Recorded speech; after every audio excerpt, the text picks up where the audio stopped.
ahora vamos a pasar a temas bien interesantes y precisamente como les mencioné, nuestro abogado Alfredo Vallarino ya está listo en la mesa para hablarnos un poco acerca del estatus de cómo está el caso del expresidente Ricardo Martinelli. Ante todo, buenos días a todos los televidentes. Bueno, el estatus es que ya pasó lo que determinaba la medida cautelar que le iban a aplicar en su momento dado si se iba a hacer una revisión.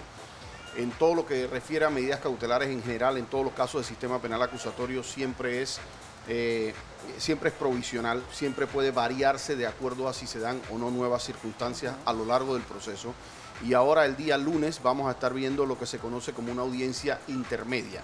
En esa audiencia intermedia es donde se van a debatir temas de excepciones y nulidades, temas en donde se van a decir, bueno, nosotros consideramos que hubo tal violación dentro del proceso. Por ejemplo, nosotros tenemos la expectativa de que ahí se va a debatir temas relacionados a la no imputación que él en su momento dado tuvo sobre este caso. La Fiscalía tiene una tesis de que de la aceptación de esa querella, la aceptación de la denuncia en contra del expresidente debe tomarse como una imputación. La defensa tiene el criterio de que nada que no le es comunicado de manera directa cuáles son los hechos, cuáles son los cargos que se le van a debatir, pues no puede ser considerado una imputación. A la Corte le toca determinar eso. Si eso se diera, se van a pedir nulidades sobre ese tema. Quiere decir que pueden haber nulidades relativas también. Es decir, que tratan de retrotraer el proceso hacia atrás y dicen, no, tienes que hacer la imputación para poder seguir. Y si la Corte acepta la tesis de la Fiscalía, pues les permite entonces seguir el caso. En esa misma audiencia nosotros también vamos a ir viendo ya algo más puntual de la acusación. Ya no solamente se va a decir, o no se debe decir solamente estos son los delitos que nosotros le queremos poner al expresidente, sino de manera puntual tiene que decir, usted tal día hizo tal cosa y por ende entonces nosotros, explicar cuáles son los hechos que según la Fiscalía fundamentan que encuadren en determinado delito. Y al finalmente, ya para acabar con lo que ocurre en esa audiencia, entonces empiezan las partes, primero la Fiscalía, luego las partes querellantes y finalmente la defensa empiezan a presentar cada una de lo que hasta ahora es evidencia y que ellos pretendan que pueda entrar como prueba. ¿Y los querellantes declaran en ese momento también? No declaran, simplemente se peticionan las pruebas que quieren llevar a cabo en el juicio, que van a utilizar en el juicio. Ahí se determina si una prueba, por ejemplo, es lícita, si es ilícita la prueba, si es conducente hacia lo que se está tratando de probar, y entonces presenta la Fiscalía y objeta la defensa. La defensa dice, yo no creo que debe entrar esta prueba por tal y tal motivo. Luego la defensa presenta sus pruebas y la Fiscalía y la parte querellante objeta. En la mitad de eso venían los querellantes también, que ellos también tienen derecho a presentar sus pruebas. Eso va a ocurrir el día lunes. Eso es lo que ocurre el día lunes. Nosotros podemos esperar una audiencia que puede ser de varios días. Esta no es una audiencia normalmente de un día, porque entre toda la presentación de los listados de pruebas, entre que cada vez que se presente una nulidad por algún motivo, van a ver que la Corte de repente declara un receso para irse a deliberar sobre esa nulidad y regresa. Así que esto es un tema. Yo tengo una pregunta, perdona, Giovanna Michelle, tengo una pregunta un poco más general. En Panamá, pues, se sabe, es de conocimiento general, que anteriormente cometimos muchísimas injusticias con el sistema penal anterior. Inquisitivo, sí. Correcto. ¿Qué pasa en este momento? Porque yo escuché, por ejemplo, declaraciones del señor Ricardo Martinelli, en las cuales pues él expresaba que estaba en desacuerdo en muchas de las cosas pues que han sucedido durante su proceso. Y él también mencionaba algo que me llamó mucho la atención, y él decía, como presidente me di cuenta que un presidente en Panamá tiene demasiado poder y me gustaría que se le retirara un poco el poder al presidente de Panamá como tal. ¿Qué pasa si cuando este proceso finaliza nos damos cuenta que hay injusticias que se están cometiendo? A la final, ¿quién tendría culpa de esto? Bueno, en efecto yo tengo que coincidir, y creo que coinciden una amplia gama de panameños, en el sentido de que el sistema presidencialista en Panamá es demasiado fuerte. Incide en otros poderes, y los hemos visto hasta hace no mucho, controlar de manera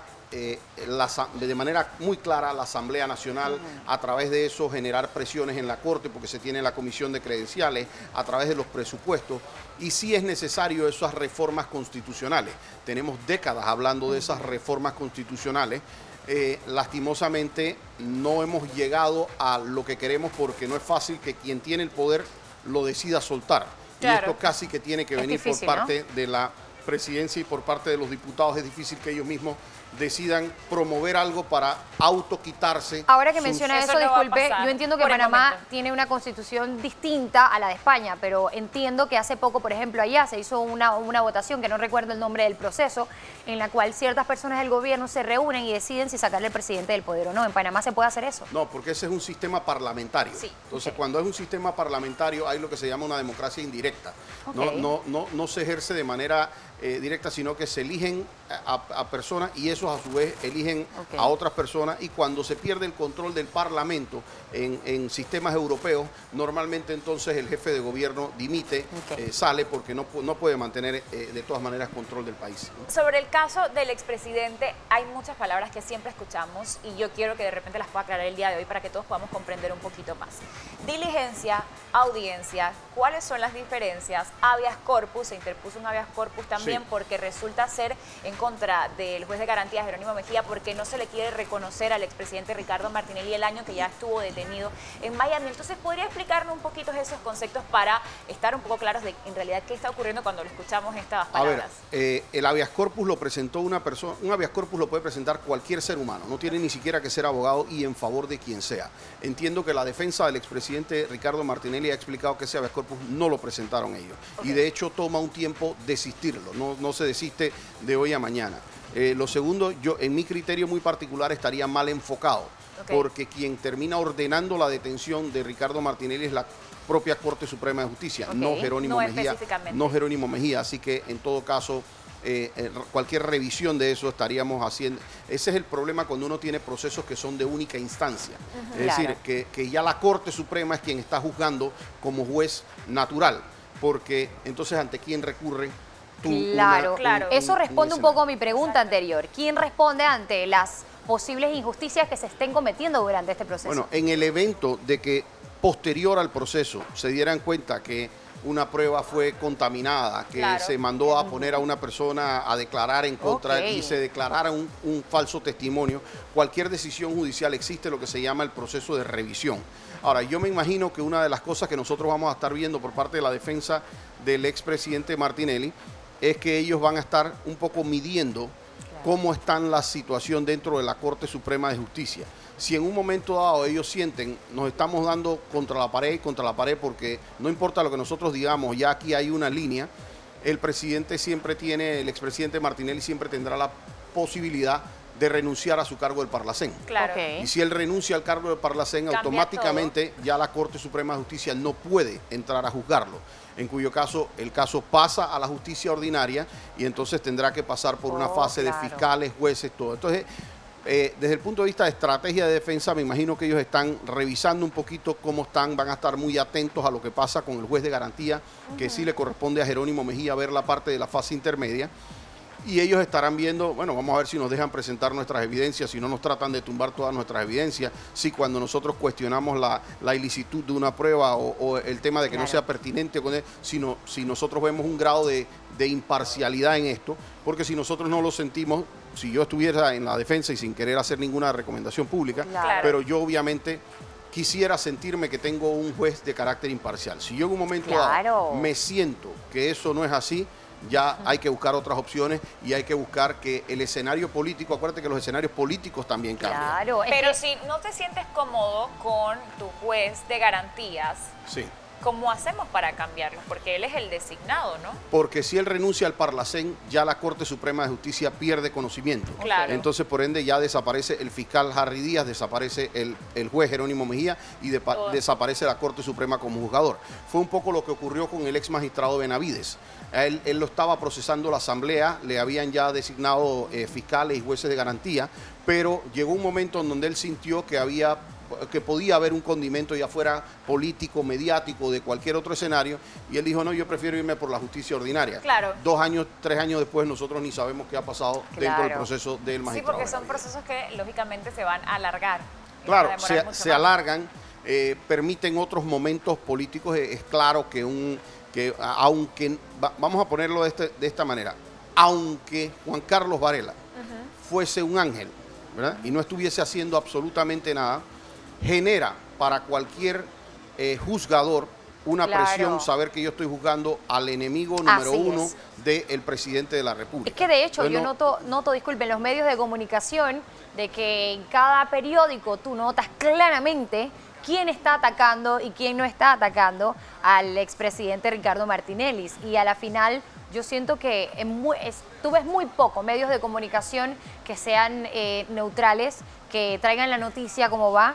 Y en realidad a la final de la opinión no de los que están juzgando en el caso, no de los que están culpando al expresidente, no mía, sino que la opinión del pueblo, que bueno, yo también soy parte del pueblo, pues va a depender mucho de qué medio leas. Él está en una posición muy delicada en este momento. Mira, y yo creo que es un momento de hacerle un sano llamado a todos los medios de comunicación sin distinción.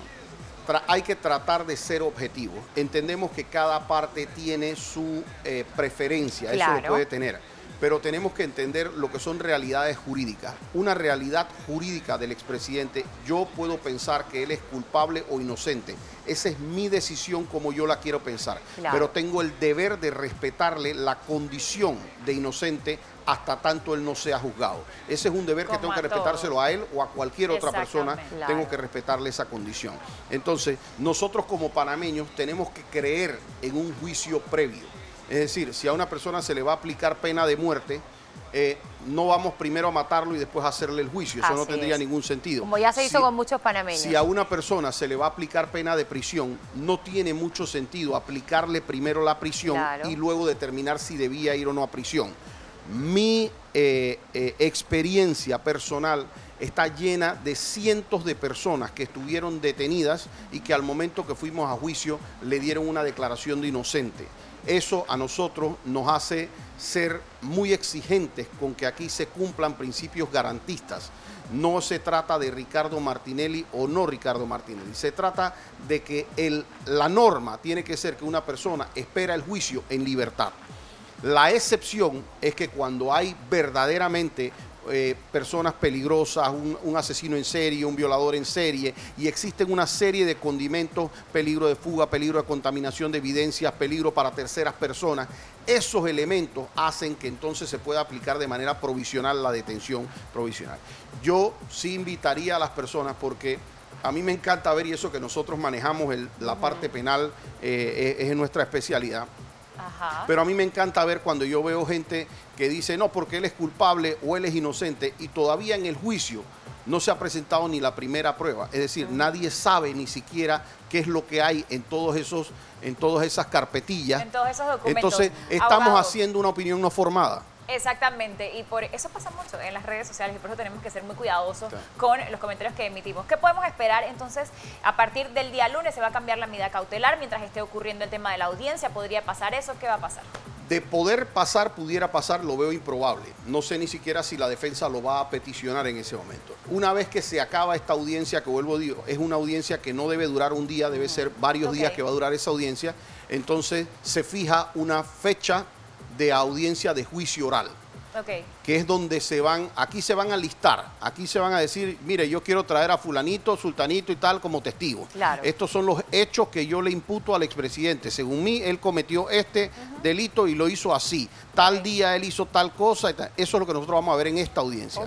Cuando llegamos a la final, en el juicio oral, ahí es donde entonces se examina los testigos, ahí viene el contrainterrogatorio, defensa, fiscalía, es muy interesante, y se van a empezar entonces a ver, si llegamos a verlo en ese momento, la gente va a poder apreciar lo que normalmente se ve en esos juicios de la televisión, fiscalía interrogando al testigo, la parte querellante, la defensa y tratando de sacar la verdad de la mitad. Un momento histórico también para nuestro país, ¿no? En el que se juzga a un expresidente de la República. Gracias por estar con nosotros, un placer, abogado. Encantado. Y estaremos muy atentos también la próxima semana. Esté pendiente de nuestro noticiero para que esté enterado de primera mano, Marcela, de todo lo que esté ocurriendo con este caso.